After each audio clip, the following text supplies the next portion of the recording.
Gaur Donostian aurkeztu dugu genero nahasmendua, Judith Butler filosofoak idatzetako liburu mugarria, Eskafalda bilduman argitaratua.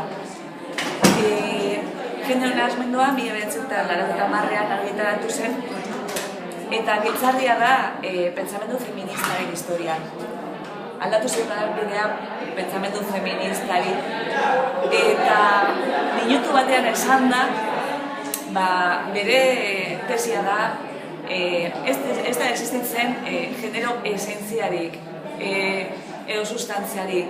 Genero beti dela eraikia, kulturan eraikia, ez dela existitzen natura versus kultura, baizik eta gizakia beti jaiotzen dela kulturara. Eta jaiotzen denetik, generoaren marka esartzen zaio. Eta sexua ere eraikia dela, sexua eta generazioa baten gauza bera direla. Esaten du, sexua beti interpretatzen da, bera artikulatzen duen boteraren egituren arabera. Orduan esaten du, generoa egiten dela ekintzen bitartez, performatiboa dela, ekintza errepikatuen bidez, sortzen da identitate baten ilusioa, nolabait esan, edo esentzia baten ilusioa.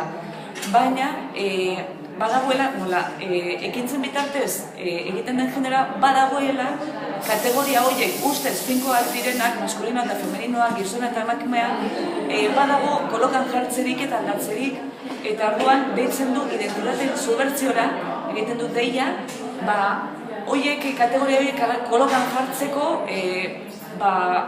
bestelako moduetan eginez generoa. Ze generoa ez da izaten garen gauza bat, baizik eta egiten dugu gauza bat.